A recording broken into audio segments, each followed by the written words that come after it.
For generations, my family has owned more than 500 acres of timberland. It's a massive stretch of beautiful forest, the kind of land people dream about owning. We've always taken care of it responsibly, harvesting timber only when needed, allowing the forest to regenerate naturally, and maintaining the property with pride. The timber sales every few years brought in good money. But more importantly, the land itself was part of our family history. My house sits on a small 5-acre section near the edge of the property, and that particular plot happens to fall inside a rural housing development.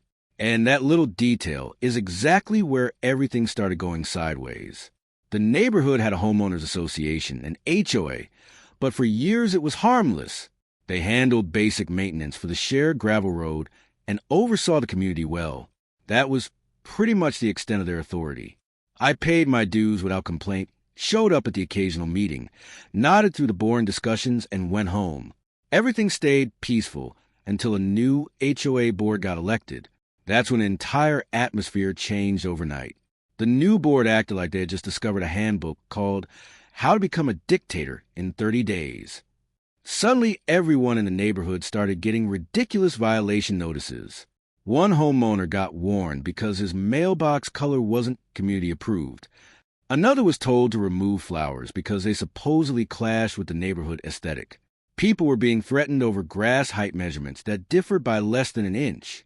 It was petty, annoying, and exhausting, but I honestly believe the new leadership was just overenthusiastic, and eventually they calmed down. I couldn't have been more wrong. That nonsense was only the warm-up act. The real problem arrived in the mail one afternoon, inside a certified envelope from the HOA board. I assumed it was another pointless complaint about yard maintenance, or maybe a warning about equipment parked near my barn. Instead, the letter contained something so outrageous I had to reread it several times to make sure I wasn't misunderstanding it. The board claimed that under their interpretation of the HOA bylaws, any commercial activity tied to property connected with the development required official HOA approval. According to them, my timber harvesting operation qualified as a commercial business activity. They demanded that I submit an HOA commercial operations permit before conducting any future timber sales. The letter insisted I provide a complete operations plan, harvesting schedules, equipment details, and projected truck traffic. Naturally, there was also a massive permit fee attached to it. Even worse, they claimed the HOA reserved the right to approve or deny future logging operations entirely. By the third time I finished reading the letter, disbelief had turned into pure anger. My family had been managing that timberland decades before the housing development even existed. The 5-acre plot where my house sat was technically part of the HOA, but the remaining 500 acres were completely separate property, separate deed, separate tax identification, separate legal parcel. The HOA had absolutely no jurisdiction over it whatsoever.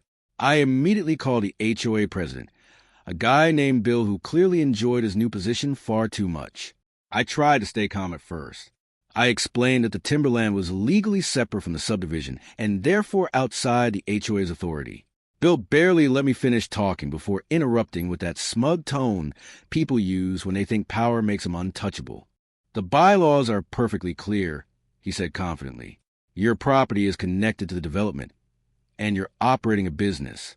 The board has every right to regulate activities that affect community tranquility and property values. Then he started complaining about logging noise and truck traffic. Even though my logging crews use a private access road that didn't even touch the HOA roads, it became painfully obvious that he had never bothered to review the property maps or legal records. Facts didn't matter to him. He saw an opportunity to expand the HOA's control and squeeze money out of me. Before ending the conversation, he casually informed me that I could present my concerns at the next monthly HOA meeting. Then he added, almost like a threat, I'd suggest bringing your permit application with you. The arrogance of that statement pushed me over the edge. The moment I hung up the phone, I realized this wasn't some misunderstanding that could be solved with a polite explanation. This was a deliberate power grab. Bill and the board genuinely believed they could bully me into surrendering control over land they had no legal authority to touch. Fine. If they wanted me at their next meeting, I would absolutely attend. But I wasn't going there to argue emotionally or trade opinions. I was going to walk into that room with enough evidence to completely humiliate them in front of the entire neighborhood. Over the next several weeks, I prepared carefully. The first thing I did was hire a professional surveyor to create a large, color-coded property map. The subdivision boundaries were highlighted bright red, while my timberland appeared in green. The only section overlapping the HOA development was my small 5-acre home site. Visually, it was impossible to misunderstand. Even a child could see the timberland existed entirely outside HOA jurisdiction. After that, I gathered every legal document I could find. I pulled out the original deeds dating all the way back to my great-grandfather. I collected separate tax records, property filings, and historical surveys. Then I reviewed the HOA founding documents themselves and highlighted the exact section describing the association's authority. The language was crystal clear. The HOA only governed properties located within the subdivision plat map. My timberland wasn't on that map anywhere, but I didn't stop there. I contacted an attorney who specialized in property rights and HOA disputes. At that stage, I didn't necessarily need full legal representation, but I paid him to draft a formal legal opinion regarding the situation. What he produced was beautiful. The letter stated, in unmistakable terms, that the HOA had absolutely zero legal authority over my timberland operations. It warned that any attempt to interfere with my business activities would result in immediate legal action and potentially devastating financial consequences for the association. It even referenced tortious interference claims, which is basically the legal term for intentionally sabotaging someone else's business. Finally, I started speaking with my neighbors. I went door to door, showed people a letter from the HOA, and explained what the board was trying to do. Almost immediately, the story started pouring out. Several homeowners had already dealt with the board's growing abuse of power. People were receiving threats, fines, and ridiculous demands over the smallest possible issues. People were being fined over the most absurd things imaginable. One family got hit with a violation because they left a garden hose coil beside their driveway overnight. Another homeowner received a warning because their children's playset was supposedly the wrong, approved neutral tone. Apparently, the HOA preferred every backyard to look like a beige prison yard. Everyone in the neighborhood was frustrated, but most of them felt trapped. They didn't have the money, time, or energy to challenge the board legally. But when they learned the HOA was now trying to seize control over my 500 acres of timberland, something changed. That was the breaking point. If the board could come after a property that large without any authority whatsoever, then nobody's property rights were safe anymore.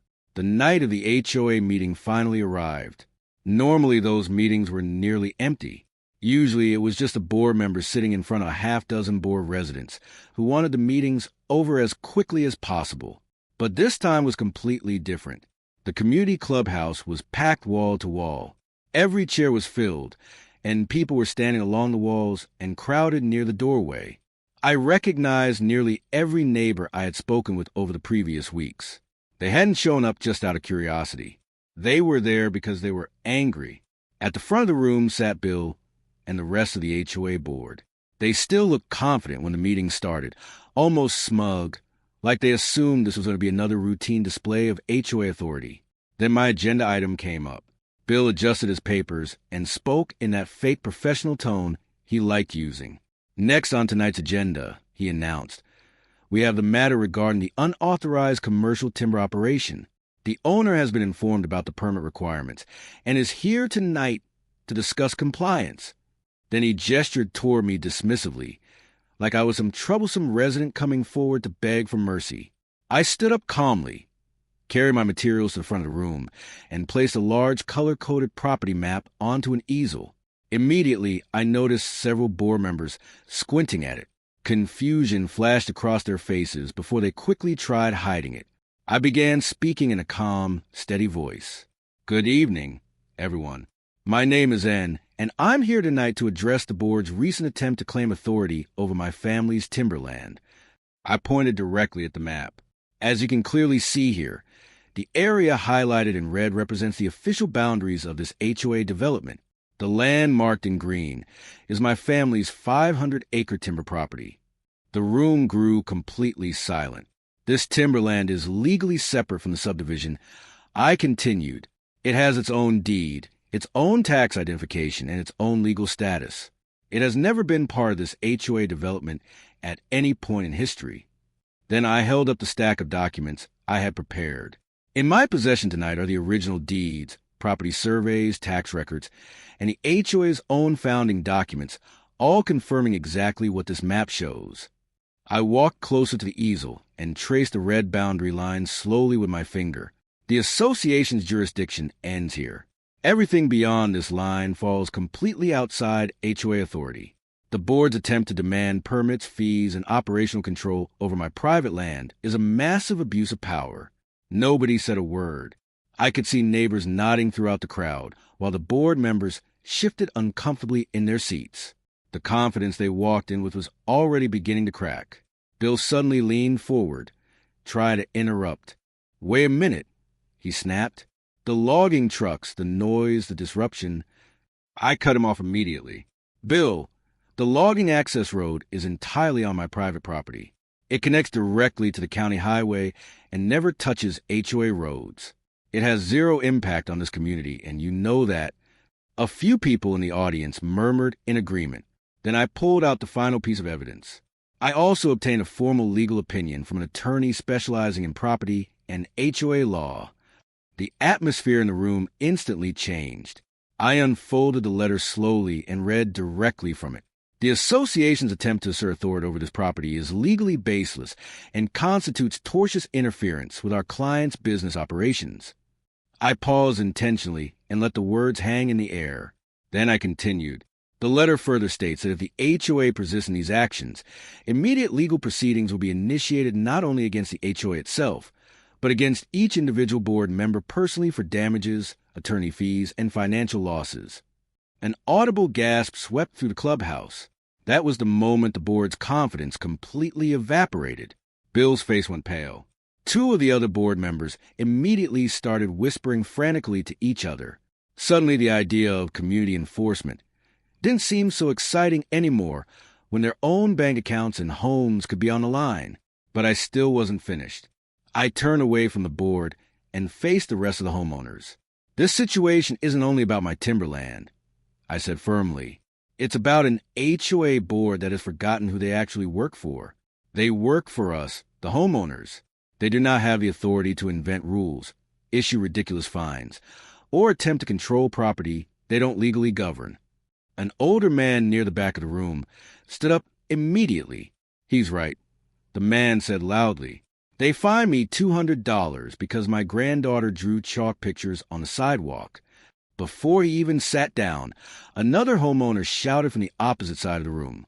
"They threatened me over my rose bushes because they weren't on the approved landscaping list." Then another person spoke up, and another, and another. Within minutes, the meeting had turned into a full-scale revolt. Homeowners all over the room started sharing stories about petty fines, harassment, threatening letters, and ridiculous HOA demands. One woman talked about getting violations over holiday decorations. Another described receiving warnings because her trash cans were visible for an extra hour after pickup day. The board members sat frozen behind their table, while their authority completely collapsed in front of the entire community. After nearly 10 straight minutes of angry homeowners speaking out, one of the more reasonable board members finally raised her hand nervously. Her name was Carol, and unlike Bill, she at least seemed capable of recognizing reality. Okay, she said carefully. "I think perhaps we may have been misinformed." Bill shot her a furious look, but it didn't matter anymore. The room had already turned against him. I looked directly at Bill. "So just to clarify," I said, "the HOA is officially withdrawing its permit demand and acknowledging it has no jurisdiction over my timberland?" Bill muttered something quietly under his breath. "I'm sorry," I replied. "I didn't catch that." His shoulders slumped. "Yes," he finally admitted. "The board withdraws its claim." The room erupted into cheers. But surprisingly, that wasn't the end of the story. In many ways, it was just the beginning. That meeting exposed years of incompetence and abuse by the HOA board, and the homeowners were no longer willing to tolerate it. The energy in the room completely shifted. Someone near the back shouted, "We need a new board." Another homeowner immediately pointed toward me and yelled, "I nominate him." I honestly hadn't expected that reaction, but the more I thought about it, the more I realized this was a chance to actually fix the community instead of simply defending myself from it. Over the next several weeks, homeowners organized together. We gathered signatures and pushed for a special recall election to remove the existing board entirely. When the vote finally happened, it wasn't even close. Bill and the rest of his little power-hungry group were voted out in a landslide. A new board was elected shortly afterward, including me and several other level-headed homeowners who understood that the HOA's purpose was to serve the community, not control it like a kingdom. One of the first things we did was review every ridiculous rule the previous board had added. We eliminated the petty violations, removed unnecessary restrictions, and established clear, transparent procedures for handling actual community issues. The threatening letters stopped. The ridiculous fines disappeared. And for the first time in a long while, peace finally returned to our neighborhood. Sometimes all it takes is one person standing up with facts, evidence, and a refusal to back down to make an entire house of cards collapse.